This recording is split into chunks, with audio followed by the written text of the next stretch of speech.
Hello, everybody, and welcome to this week's episode of the Online Warriors podcast. My name is Nerdbomber. And I'm Techtic. And we have a very special guest with us today, Stephen Keller. How's it going, Stephen? I'm back. He's back. You guys, let me back on the show. We look forward to having you back on the show. I like it because it gives me an extra day of editing. A little behind the curtains sneak. That is true. How have you been? I know we talked a little bit. We always warm up before the true recording, but how have you been? Tell the listeners. Doing pretty good. Summer seems like it's winding down, but I'm just now starting to actually do things for the summer since my intern just left. So just went on one trip, and then I have another trip planned here beginning of September. So. Oh, so you're in vacation Steven mode. Yeah, Tropical? I haven't traveled in the 19 years I've been working, so it's time to travel. It is very much time. So yeah, my boss gets mad at me because I don't take vacation. My question for you, everybody kind of has a different vacation style. Are you a rest and relaxation type guy, or are you I have an agenda, I got to see a bunch of stuff, let's go, go? My trip that I just got back from was kind of go. So there was no relaxation. I tried to find things to fill my day. Mm-hmm. So. And your one coming up, is that relax. kind of the same thing? Yeah. Be going to LA for an Oasis concert. So. Oh. I'm going to do Universal Studios and Super Nintendo World. That'll be awesome. You need to report back on all three of those things. Yeah. So that's what that trip will be. We'll see how that goes. We should have had you on after the trip, honestly. That is if the concert ends up happening, if Oasis is still a band in 3 weeks. I feel like they can hold out for another few weeks, right? Hopefully. I don't know if they've started their U.S. portion of the tour yet. The U.S. is a big commitment because they're from the U.K., right? Yeah. Now, okay, another question, because I've been in my concert era, I feel like for the entire year. You're going to a concert. Are you a button seat type concert person? Do you like having a seat? Are you I'm going to try to get to the barricade? Where is your concert preference? I've normally always been up front. Yes. But lately, the concerts I've gone to, it seems like the crowd is worse up front because you get everybody who's drunk, who drinks during the opener. They want to think they can get up front for the main act, and then they're just kind of jerks. So I've been to concerts where I've experienced exactly what you're saying, but something happens to the people who are at the barricade with the openers. They become bonded. And so much so where your big sister, I'm saying big sister because this is how it went down. Your big sister will punch some drunk bastard trying to squeeze up to the front square in the face because they weren't there the whole time. And actually, I think I referred to her as the mama of the group. I literally called a stranger my mama with an A at the end. I was so enamored by this very strong woman. Well, it is. It's kind of crazy. I do feel like something has happened with concert etiquette in the last, 5 years. Maybe it's a post-COVID type thing. But I do feel like people think they can just push up to the front, and then it's always the tallest person too, and they try to stop right in front of you, and you're just I've been here for 2 hours. What are you doing? Yeah. But those people are kind of not fun. So find your family in the barricade and push up. So do you have seats, or are you general admission for Oasis? Oasis will be general admission. So it's at the Rose Bowl, all on the field. So it's going to be madness. But it'll be fun. I feel like the crowd for Oasis, although I feel like now maybe Gen Z has I feel like they've gotten wind of Oasis too, but I would like to think Gen Z and Gen Alpha is all up on our music. Yeah. And I don't know if I like it or not. I think I like it, but I was going to say the crowd might be all people who are around our age where maybe they're not getting as drunk, but I don't know about that. Yeah. I have a feeling for Oasis, it's going to be insanity and people will be pretty well lubricated for the show. Now, do you, I always struggle with that because even the music festival that we went to, a lot of people who had been camping out all day, they were not hydrating, but then they were also drinking and then they were passing out. So then I find myself I don't want to drink alcohol because I don't want to run to the bathroom all the time. Yeah. Are you kind of in that same realm? Yeah, I usually don't. Just like when I go to movies, I don't eat or drink just because I don't want to have to leave my spot. Yeah, you pay so much money to be there. You don't want to miss anything, so you have to pee. Something as mundane as going to the bathroom, Yeah, especially when it's general admission. I'm with you. I'm with you, Steven. I'm holding it down while Nerdbomber's going potty. Yeah. There was the trip I just went on was for 2 more concerts, and it was went to Red Rocks. Ooh. And saw Gracie Abrams on one night. How was that? It was incredible. I think I like her more than Taylor Swift. So, and that's the kind of the vibe the concert was.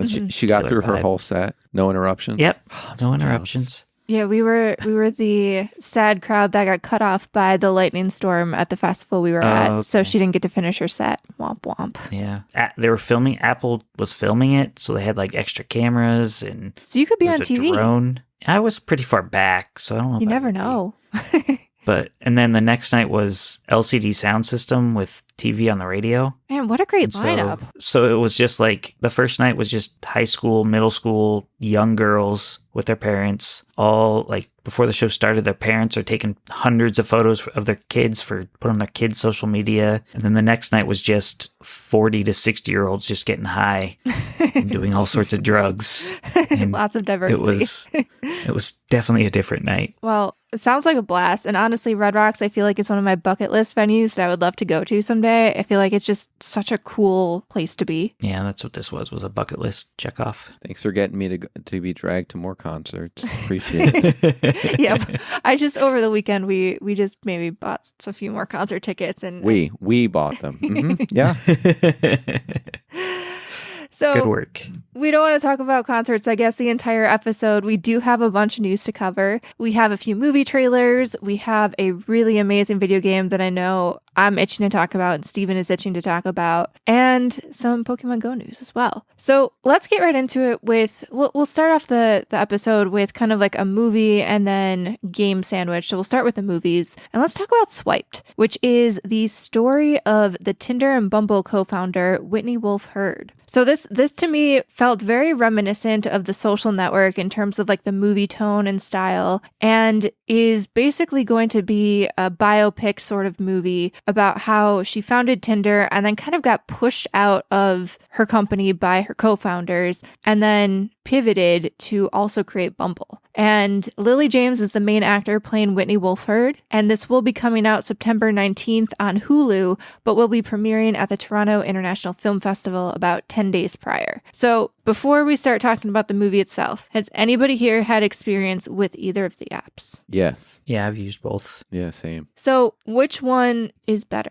Because this honestly, They're both terrible. this movie kind of Yeah. read like a little bit more of an ad for Bumble, in my opinion, because obviously they're kind of painting like Tinder as the villain because she got ousted, and the movie's really But Tinder is the villain in this situation. It's Yeah, they're the creepy. aside from like talking about our experiences on each app, may I just talk about the way that they like constructed the trailer? They want the audience to think it's about the founding of Tinder, and they just sprinkled about the Bumble thing, in my opinion, to make it look like it's The Social Network and it's just the like drama surrounding founding that. You did pick up on the Bumble screenshots and her spinning off into her own thing from getting ousted of Tinder, and I think that's sort of like so good that they didn't directly spell that out to you in this trailer, that you're unsure of what the story is going to be focusing on. And that's kind of cool. And when they're talking about this secret project, it could really be one or the other. It could be her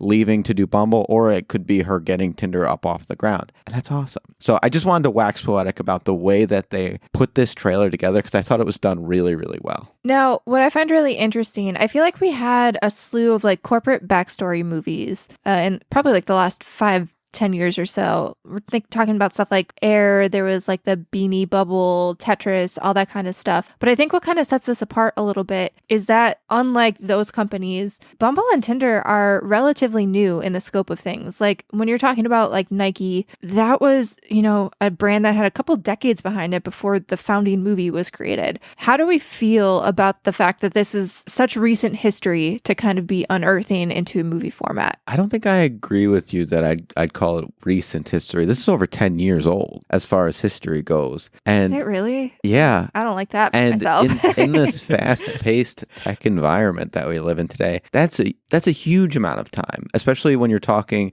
these Silicon Valley type startup app companies. Insert here. 10 years is forever. I almost said it's a decade, and yeah, no crap. But so one, yeah, we're old. Two, that's plenty long enough. And three, Whitney Wolfe Herd, her story is fascinating. The way that she took being pushed out through sexual harassment, discrimination, and all of just the drama to then persevere and make her own company. It is a empowering story, and that goes hand in hand with her being such an advocate for like women entrepreneurs and being like the leader that you are. And so I think this couldn't come soon enough. I think it should have come sooner, honestly. I'm a big fan of her story. Now, Steven, is this something that you would be interested in watching at all? Like, how do you feel about these corporate backstory movies as a whole? Well, I like them if they're in theaters. And since this one, well, I want to be sold on the movie because Lily James is in it and I love her. But since it's streaming only, I don't think I'm going to watch it just because I never take the time to watch streaming movies at home. Now, you have a big collection, though, of like DVDs and Blu-rays and stuff like that. So streaming is just not on your radar then? He said he doesn't watch those Blu-rays. I'm just kidding. That too. Sometimes they're just collector's That's items. So that's fair. But yeah, it depends on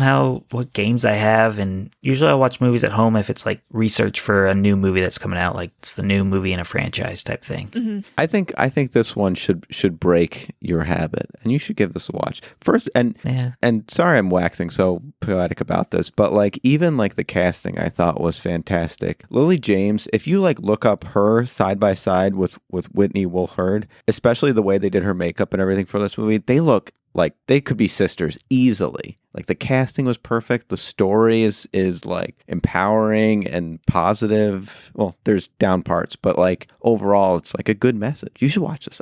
I'm excited about this one, guys. I'll definitely wait for reviews, I think. Mm-hmm. I'm a sucker just about for any one of these type of like docu-movie things. They're so fascinating to me. Except for that Blackberry, or what was the one where they were like in a high-speed chase? And that was Tetris. Tetris? They fucking jumped the shark on that one. None of that happened. They definitely dramatized quite a bit, but I did enjoy the Tetris movie. But maybe that's just because I like video games and I like Tetris. Like, but there was also a lot that was just not true in that movie, and you just had to go in knowing that that was going to be the case. But then, like, you went and Googled the actual true story, and I hope it, like, compelled more people to actually look up, like, the story of Tetris without car chases. Yeah, I think it was plenty fine without the car chases. That's why I'm like, what is happening? Anyway. Do you think it's weird that a movie based on a dating app shares the same title as another movie with dating app called Swipe that came out in 2018 on Netflix? I do think that was kind of a weird decision, especially since when you Google this movie, the 2018 Netflix movie comes up first. And I feel like just from like a marketing perspective, that just doesn't seem like something you would want to do if you want your movie to stand out, especially since they're both streaming movies. And the other one has horrible reviews, so that's not a good start foundation. A movie called Swiped has really bad reviews and it's on streaming. I'm not going to watch this. Well, I'm also thinking too, like when you like go to a streaming app, typically it'll pull up the Rotten Tomatoes score. So I wonder, because that's all just like algorithm based, it's not like a person actually going in and loading the scores. So what if it pulls from that 2018 Swiped movie and then it's just going to tank your movie scores? I don't know. Very interesting decision to do that. I feel like there's so many other names too. I don't have any clever puns off the top of my head, but I feel like there's a lot of clever puns. If someone sat down in like a think tank for 15 minutes, they could probably have come up with something. They probably wanted it to be like, you can call it like Swipe Right or something like that, but they probably wanted it to be swiped because like the theme is that Tinder got swiped from her. But like, I don't think you could have just called it Swipe Right or something, and no one's going to think that hard about the title. But they are going to do exactly what you said, where you look it up and see a bad Rotten Tomatoes score and then immediately don't even give it the time of day. Although, is that a full like movie killer? If you look it up and it's got like a stinker score, do you completely just like push that off your watch list? I do, yeah. Oh, here at the Online Warriors podcast, we only look at the critic score. No, we don't look at the we critic score. We look at the audience score. We don't look at numbers at all. We see if there's a tomato or if there's a green splat. So moving on to another kind of biopic movie, but this one was actually coming out in theaters. There is a new A24 movie starring Timothée Chalamet called Marty Supreme. And we got a trailer for this over the past week. And this movie follows the story of professional table tennis player Marty Reisman, who was apparently very prolific in the World Table Tennis Championships in the 1940s and 50s. I don't know if he ever won like first place, but he got a bunch of like, second to fourth place placements in the championships. And even after his time playing, I guess he was one of the biggest personalities in the table tennis world until basically he passed, to the point where I think he even had like a comedy table tennis routine that he did where he opened for like the Harlem Globetrotters. This is me, like I went down a Google rabbit hole after I watched this, as you can tell. But in addition to Timothée Chalamet playing the main character, there's also, actually this cast was pretty star-studded and weird. You had Gwyneth Paltrow, Fran Drescher, and even Kevin O'Leary from Shark Tank, who I did not realize was acting, but apparently acts now? ?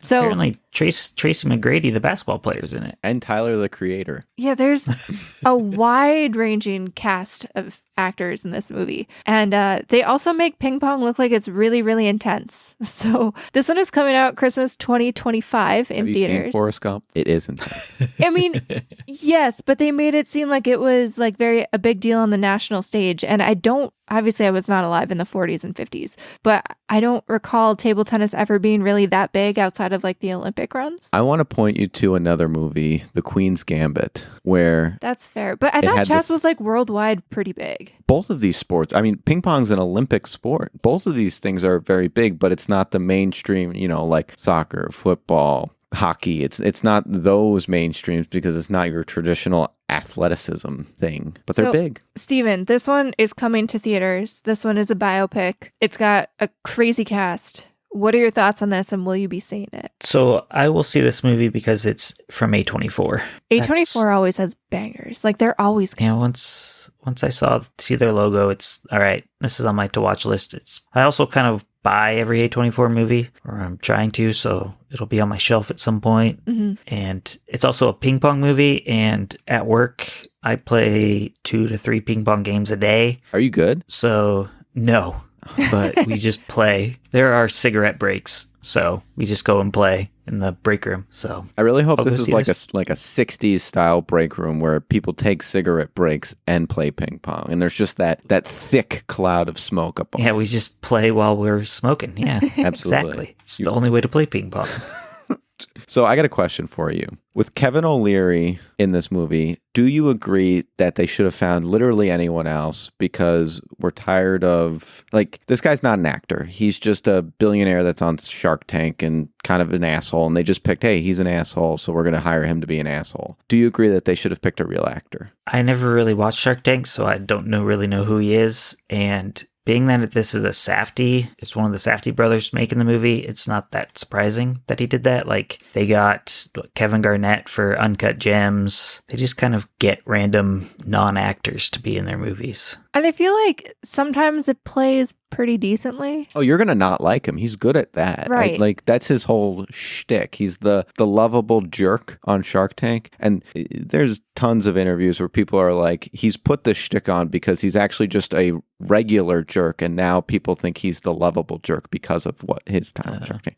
But he's just using it because it's an excuse to be a regular jerk. That's why I just don't like him as a person. He's not very good. See, some would argue, and it depends what camp you're kind of coming from and how you look at those shows in general, but to be a personality on reality TV, like Simon Cowell, for example, I am convinced that the character that he portrays on like American Idol and America's Got Talent, he's actually a really nice guy. Right. I think a lot of the times the like hosts or whatnot on those type of shows, that is acting in and of itself. Like, I don't think that's their genuine personality. I feel like, especially because there's a persona that people come to expect from you in that type of role. I think they have to have some acting chops to kind of bring that day after day after day and, not just be their regular self. Because, like, let's be real, if I'm on a TV show and I'm just being my real personality, like, there'd probably be some dumb products that go on Shark Tank and I would not be able to hold it in. I'd be like, what is this?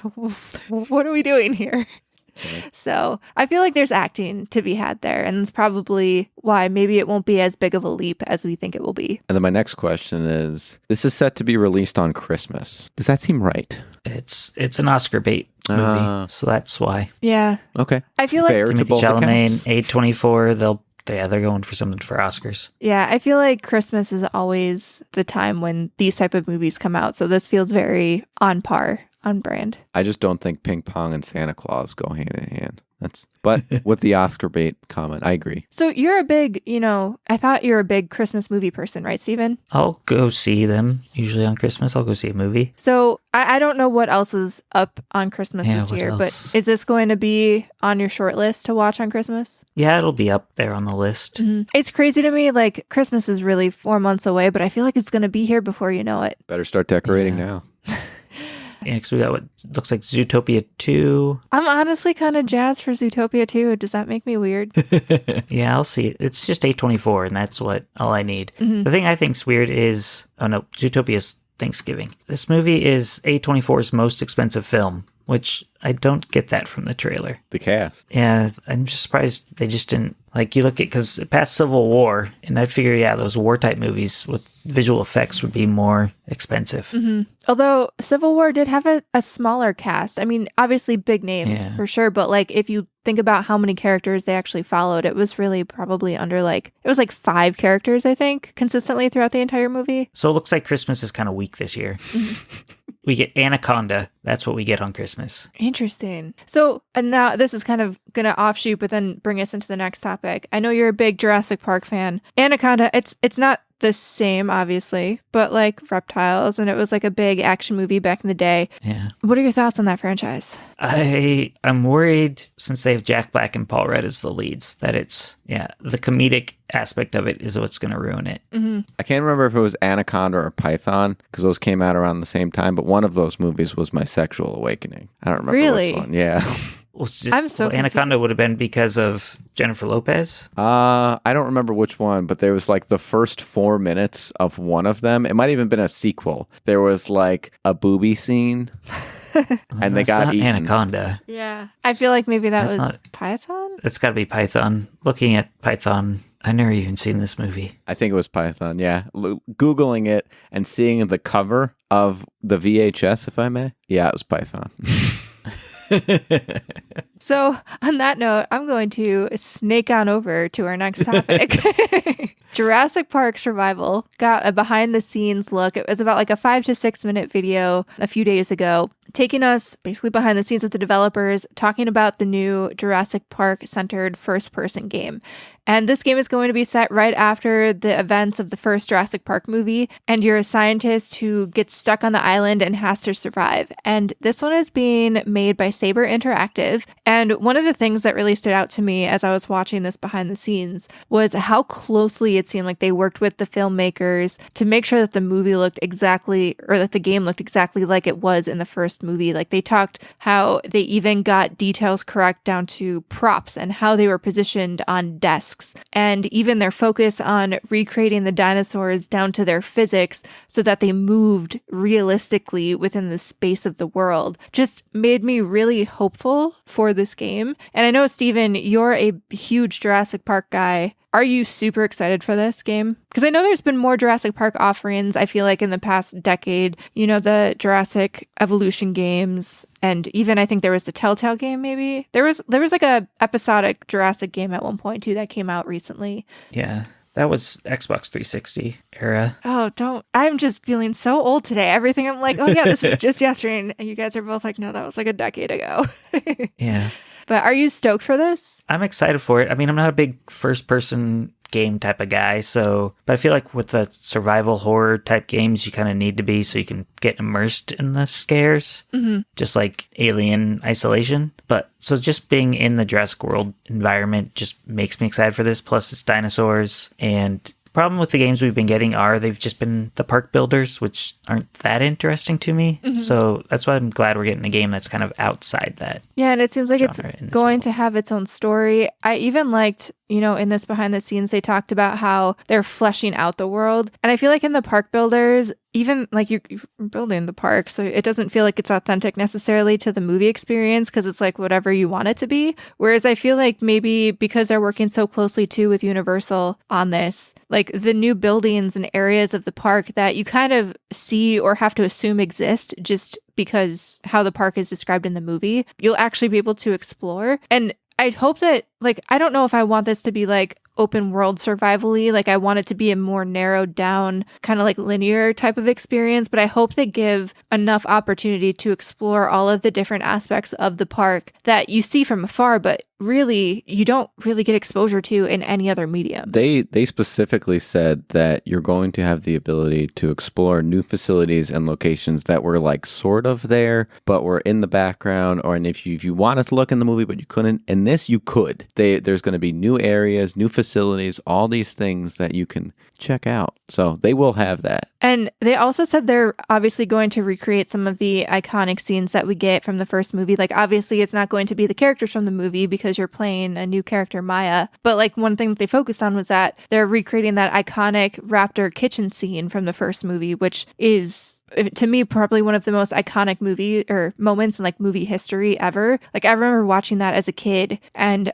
I was on the edge of my seat. So aside from that kitchen scene, and I'm going to direct this at Steven first, is there a particular moment from that first movie or any of the movies that you would love to see them kind of recreate in this game as well? I mean, I want them to do something with the Triceratops just because that's my favorite dinosaur, and we only got the sick Triceratops in the movie, so something with that would be fun to see. Yeah, I do feel like even in the most recent movies, I feel like Triceratops have not gotten a lot of love lately. Yeah, it's disappointing. Techtic, any specific scenes that you are looking forward to? So first and foremost, with regards to the kitchen scene, they had said that they put painstaking effort in all of the prop locations to make sure that they're in the same spots and where they would have been left off. Fantastic little snippet of detail. The main thing that I want is I want the Jeep being chased by a T-Rex scene. That is just like, I mean, every single chance that I get to wax about Sonic Adventure Battle 2, I do. I love the chase mechanic in video games where you're like pulling back on the stick. You see this big looming force coming at you, and that's just going to play so well in video games. And especially if they can do some, like, either you see the T-Rex in your rearview mirror and you're driving forward, or vice versa. There's just such an interesting mechanic that we had there, and would also give you that like high stakes anxiety feeling for what I think is a survival horror game. Well, I think too, they're definitely going to make the T-Rex a big set piece, at least based on this video. Especially, it looks like you're going to have an ability to either escape or die by T-Rex, which seems kind of incredible, especially like in that first person immersive setting. You know, I feel like it could be really spooky. You got all the lights off and then you've got like a T-Rex chomping on your legs. I feel like that could be pretty cool set piece. So we don't have a release date on this one quite yet, but I am very excited. I'm assuming, Steven, this is going to be like a day one collector's edition buy for you. Yeah, I'll get this no matter what. Yeah, I think I have not been buying a lot of games lately. I feel like Game Pass is kind of satiated. This is a horror game. Are you going to... Yeah, that's what I'm confused by. Why are you saying you like this when okay, so you don't play spooky Jump games? scare.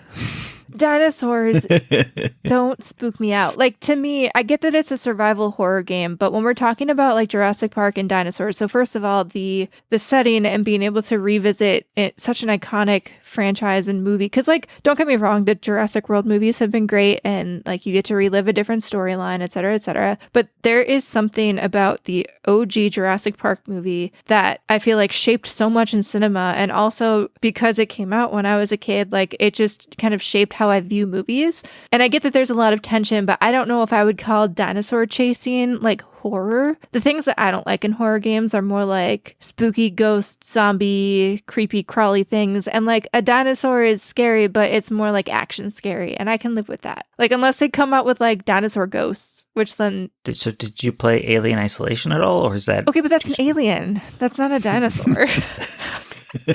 And it's also like you're on a creepy spaceship, and it's not the same.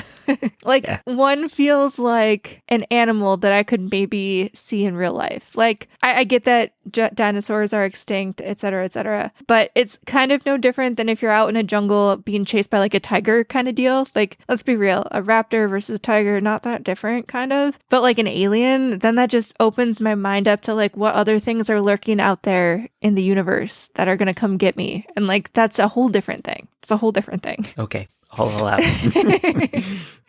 Dinosaurs just get a pass. I don't know, man. Dinosaurs are cool. She's going to go, it's because they're cute. Hot take. They are, though. Like, I don't know. Something about dinosaurs, even the scary ones, like, they're just big little guys. I don't know. So yeah, this is going to be like a day one buy, I think. This is actually one of the first games that I've been like super, super, super excited about that is from like a big franchise IP in a while. So yeah, technically you'd be playing this. I would play it.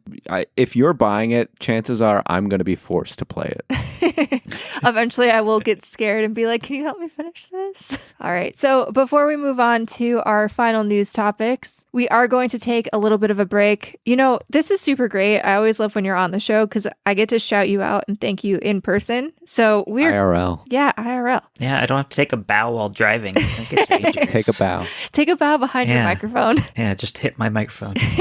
Yes, we would like to thank you, Stephen, so much for being our Patreon producer and supporting us at the night level. It's been a blast to have you on the show over the span of the last few years. We really appreciate your support. We hope you enjoy all the little perks and goodies that you get, especially, you know, talking to us fools every few months. Hopefully it's not an obligation and more of a fun time. But if you want to be as cool as Stephen, which I think everybody does, head on over to patreon.com/onlinewarriorspodcast. We have 3 different tiers of support, and there's various different goodies, access to our monthly secret segment, our monthly vlog. There's, you know, voting rights on those topics, all that kind of fun stuff, and it helps us keep the lights on here at Online Warrior Central. So thank you again in person, Stephen. We love having you here. We really appreciate you. And now we're going to take a little bit of a break.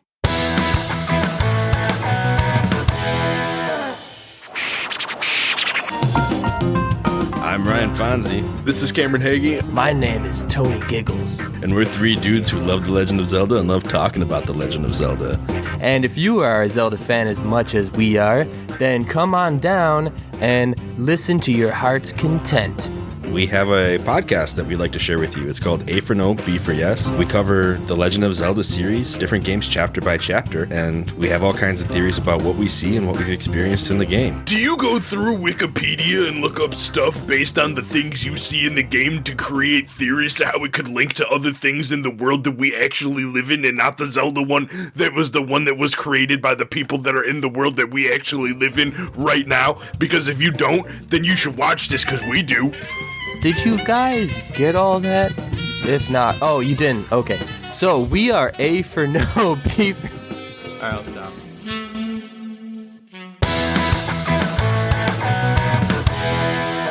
All right, welcome back, everybody. We have a few more news topics to go before we hop into our What Are You Up To Wednesday. And this one is actually quite interesting. So Pokemon Go obviously had its heyday. You know, back in the day, everybody was walking around being a big community, clogging up interstates. I don't know about interstates, but clogging up roadways and Entire interstate.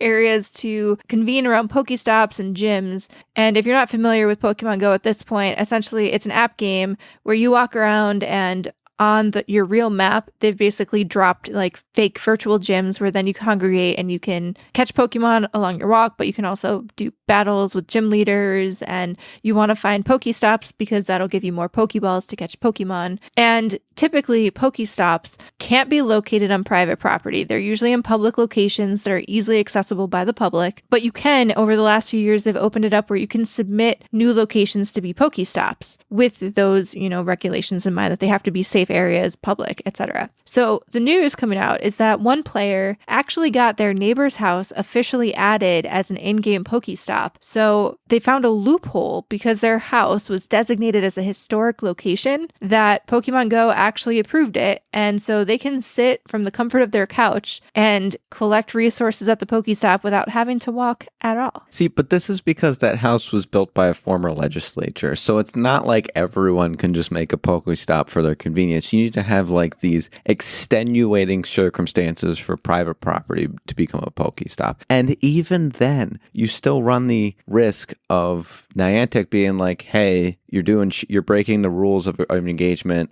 banned. So like this, I wouldn't even mess with this if it was me. So I would not mess with this either. But the question, so imagine, you know, your favorite game because I don't think any of us play Pokemon Go at this point. I do. Well, how dare you? Oh, sorry. I've stopped. I've since stopped. And Steven, I don't know if Yeah, you've I've ever stopped. played Pokemon Go, She's did you? basically over here like, yeah, only losers play it now. Looks me No. dead in the eye. No, they've added aspects to the game that I did not like, so I stopped playing it. Anyway, imagine it's your favorite game and you could make your house a hub so it's super convenient for you to get resources in said game, but you run the risk of having it be a public congregation spot. Is it worth it to you for the convenience to potentially have a crowd of people constantly surrounding your house? Yes or no? And we'll go around the room and I'll open up to Stephen first. No, I don't want people anywhere near my house.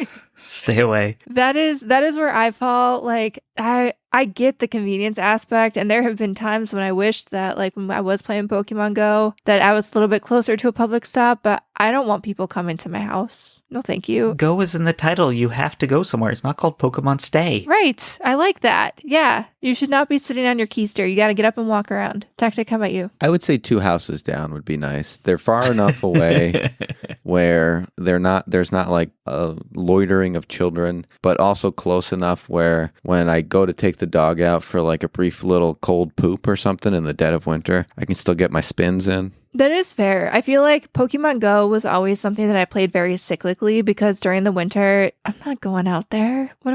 I'm not a cold weather person. That's why I have my blanket and my couch You've and my video given me game. your phone while it was cold. I have done this.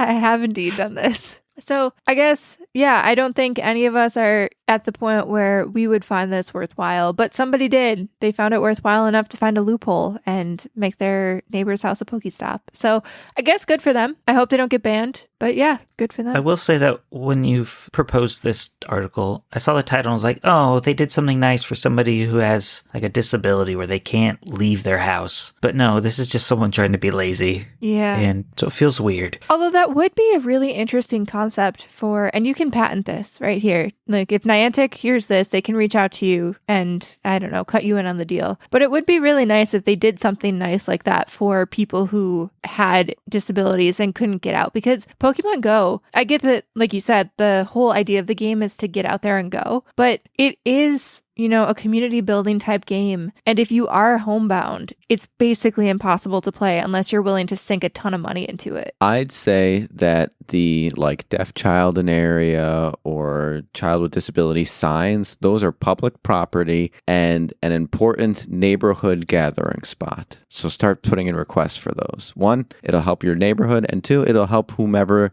that sign is up for. That's a nice gesture instead of just people being lazy. Yeah. All right, so we have one final topic. And this one, it's just kind of more in the world of Pale World. So if you guys are not aware, there was a game that came out, I believe it was last year or the year before, but there was also a big run up to the release of this game. And Pale World is a game that got dubbed a lot as Pokemon with guns. Kind of had the same like creature catching mechanic, and then you're moving around the world, but there's also like guns involved. I've never played Pal World. I saw a lot about it, but I never played it. And it is currently now being sued by Nintendo because they're saying, hey, a lot of these Pokemon and a lot of the game mechanics are way too similar to Pokemon. Now, there is a new game by a third developer called Palland, which seems basically to be a ripoff of Pal World. So now we've got a ripoff of a potential ripoff of Pokemon. And it's currently on the Nintendo Switch eShop for about like $3.99, so very cheap. How do we feel about this? Because now we're kind of going down this rabbit hole of potential like copyright infringement, IP infringement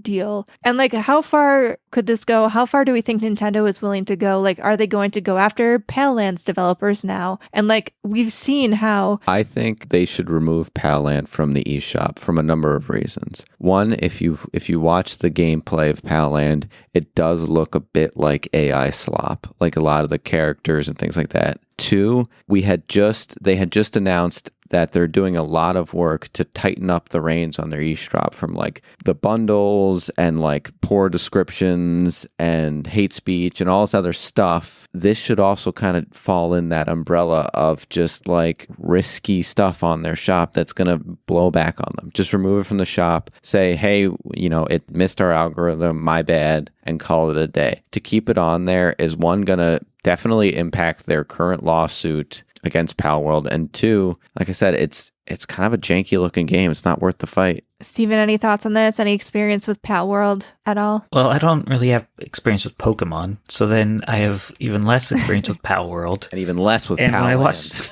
when I watched this trailer, I was like, this game's too expensive for $3.99. Like, Sick burn, it looks dude. horrible. And I could see what you're saying with removing it from shop, because I believe they did that with that. It was like a Last of Us clone that was really buggy and bad. And so I'm guessing if this game, I don't know how the quality of it is, but if it's bad, they can just remove it and use that same reasoning of how bad that Last of Us clone was. But this one, like looking at the creatures, they look nothing like Pokemon. They just look like weird insects. And so, yeah, it doesn't even look like Pokemon to me, whereas Pal World at least looks like Pokemon and looks like it's a competent game. But if you're spending money on Palland, I'm sorry. Well, I feel like stuff like this preys a little bit on the younger audience, because I feel like, and maybe I'm wrong here, but I feel like many discerning adult gamers would basically come to the same conclusion that you just did. And they'd be like, I'm not going to spend any money on this. This looks horrible. But I feel like younger kids who maybe there's no parental controls on and they just have wild access to the eShop, I could see them spending $4 on this, even if it is a slop of a game. But I think the naming of the game is intentional. I think they're preying on people not paying attention. Be like, oh, sweet, Pal World's going to be $4.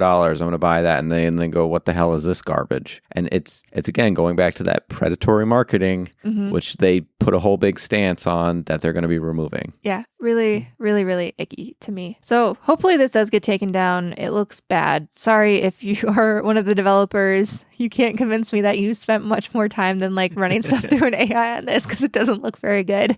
And I'm usually not that like deadpan about something, but this just not look good. So that kind of wraps up our news segment for this week. I would like to draw attention and give myself a little bit of credit. If you noticed, our transition from topic to topic, I had like a little continual thread that tied things together. The snake thing was a happy accident. I'm not gonna lie, like how that went with the weird sexual awakening with snakes, that happened accidentally. But everything else, I thought I had a nice like common thread. So look at me go. Woo. So we're going to wrap the episode with our What Are You Up To Wednesday? And Steven, you are the guest of honor. I know we talked a little bit about your concert adventures, but what else have you been up to? So the only time I ever watch TV shows lately has been while I'm on the treadmill, and usually there's just an animated show. So lately I've been watching Batman the Animated Series for the first time. Ooh, this is and good. So that has put me on a Batman kind of mood. I love this for you. So I got to replaying Batman Arkham Origins on the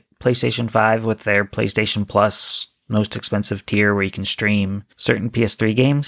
So I replayed that. I think I 100%ed it for what I could. I just didn't do the challenges because those challenges are dumb. The fighting challenges. Oh, yeah. The rooms. But then I learned that there was DLC for the game that I never bought, and you can't get the DLC with the PlayStation Plus streaming thing. So I found my PS3, which was just sitting in a box in a closet. I love this journey. And I hooked it up. Problem was, it's been a decade or so probably since that PS3 was used. So my controllers were dead. So I had to buy replacement batteries for my PS3 controllers. And then I installed those and hooked up my PS3 and put money on my account, because you can't buy without money already preloaded onto your account for PS3. And I purchased the DLC and played through the entire, forget what it's called. It's something with Mr. Freeze. And I played through that DLC on my original PS3. How satisfying was that? That controller sucks compared to the PS5. Yeah, that's honestly kind of fair. It's rough.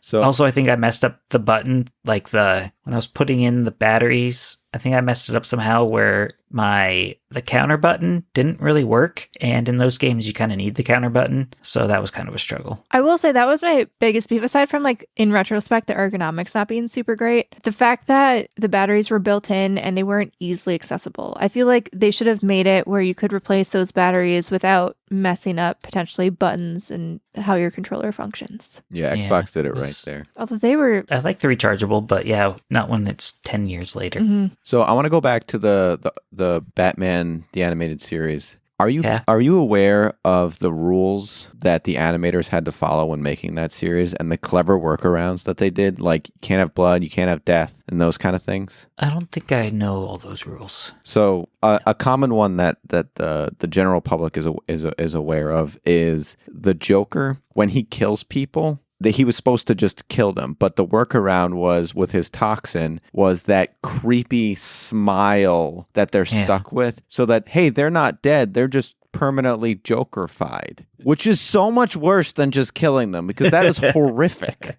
And that became like accurate lore because of this animated thing. Because they couldn't just kill, it became this permanent smile, which is, you need to look up stuff like that because it's so fascinating. It's a pretty good show so far. I think I'm halfway through season 2. Are you going to roll into Batman Beyond when you're done with that? Yeah. Yes. I'll keep my way through. Yes. So I do two episodes a time. I'm on the treadmill, so we'll see. Getting your steps in, too. Yeah. And then outside of Batman, you guys don't have Switch 2s, correct? Not yet, no. But I would love to hear your thoughts on it, because I'm assuming you have one. I beat Donkey King Bananza, just the story so far. I'm working on 100%ing it. This is what a 3D platformer should be. Not that Astrobot garbage. Wow. Should be like Donkey Kong Bonanza. Like, what's the biggest difference that's really driving you to make such a statement? It just feels better to play. The levels feel longer. It doesn't have a gimmick of blowing into the controller,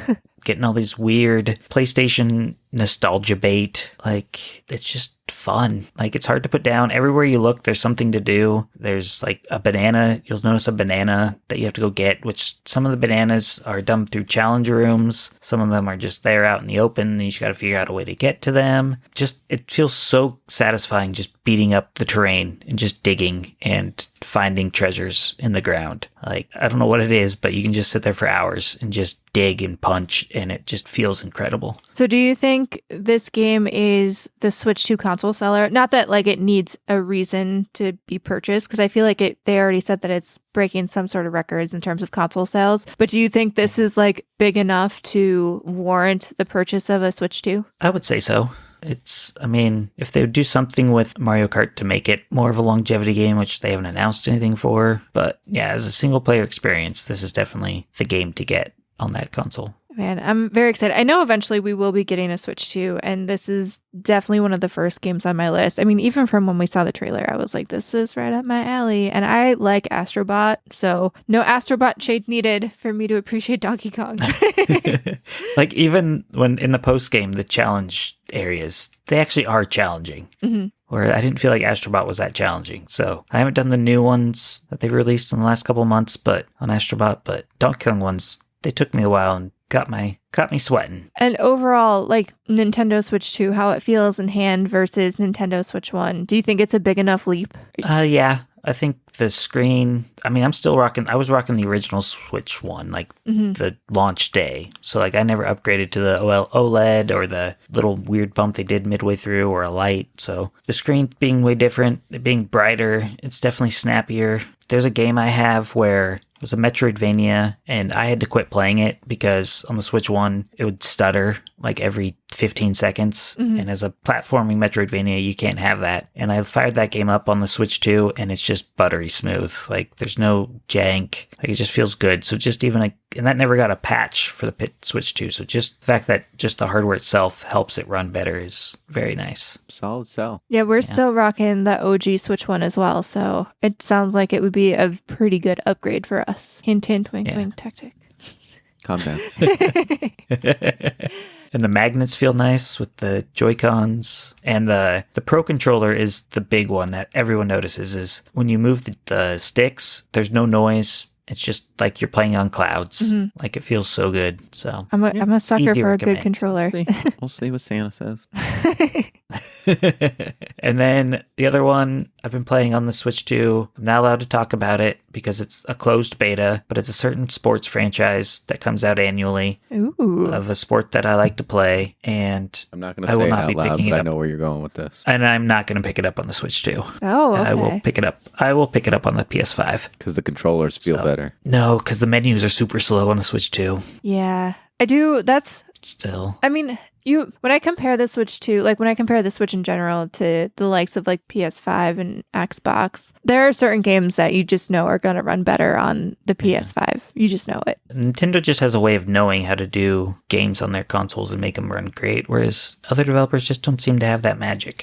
But that's all I've been up to. All right, Techtic, then I'll throw it over to you. What have you been up to? All right, so there's only one thing that I want to mention, and that is I'm participating in my first game jam. This one's a little bit different than most like 48-hour game jams. It's a 9-day game jam. Just because it's summer and people are barbecuing, et cetera, they figured, hey, we're going to give you guys a little bit more time, which is great for me because I like to sleep. So I can't do a 48-hour game jam. I don't know what the people out in the world are made of that do that, or if they're just like doing it in like 5 hours and they're just incredibly talented. Probably one of the two. But I'm doing this. It's kind of an interesting theme with a lot of diversifiers. So I'm pretty excited about it. The theme is overflow, and there's like a witches and warlocks diversifier and just a bunch of stuff. So it's kind of put me down a certain path. I'm going to try to do a rhythm game out of this just because our house has been very coded in K-pop demon hunters right now. So, I'm not going to lie. So he was reading me all of the different, things that you have to do for this game jam. And I just, for every single one that he read off, I was just like, so you can tie this back to K-pop demon hunters. Yeah. I'm obsessed, guys. It's a problem. So the premise is going to be I'm kind of doing like a rhythm drummer almost, because I wanted it's limited button presses, one button. And so that was one of the diversifiers. And so I'm just doing kind of snare and cymbal is what you're playing. And it's going to fill up a bar that'll basically close the portal to all these demons overflowing. There's the word, overflowing the world. And so I'm going to try to, and there's a wizard that's who's releasing the demons. And so I'm going to try to make this thing in 9 days. And when I'm done, I'll post it on as part of the vlog or something. And it'll be on itch.io. So if anyone wants to play it. Anything else you want to talk about? Did you talk about your drums last week? Yes. Okay. I was going to say, if you didn't, you should, but you already talked about it. All right. So on my end, we have been watching and I have been reading. So we kind of got behind on Only Murders in the Building. And I know there's a new season coming out. So we were like, oh no, we haven't watched the last season yet. So we're about 4 episodes into the last season of Only Murders in the Building. And so far I'm enjoying it. I do think that, and I know they've always had,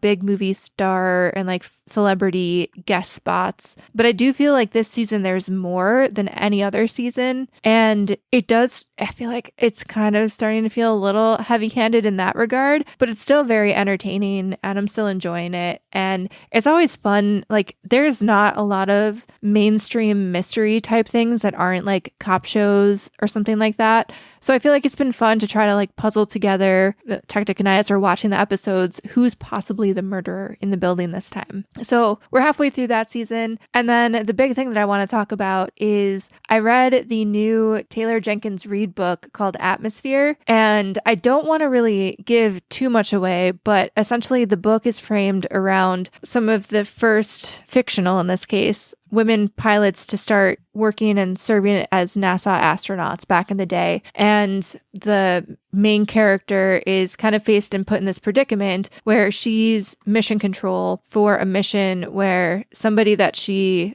loves is up in space, kind of going through a space crisis, and it kind of revisits their relationship, and you don't know whether or not that person is going to make it home. And I really loved getting a look into more of like the NASA program. I really love For All Mankind, which is an Apple TV show. I thought that was really clever. Obviously that show was more alternate history, but it did give me a lot of vibes in that sense. Like it felt like a bookified version of that show. And Taylor Jenkins Reid just has a way of, taking subjects that maybe you don't even care about and really, I don't know whether it's the research due diligence or just the way that she portrays her characters, but really makes you care about the characters. Like one of her last books, Carrie Soto is Back, was about a tennis star. And like, I don't really care too much about tennis, but I was getting so invested in that book and the tennis world. And it actually made me like start Googling stuff about tennis. That's almost as big as ping pong. I would say it is, yeah.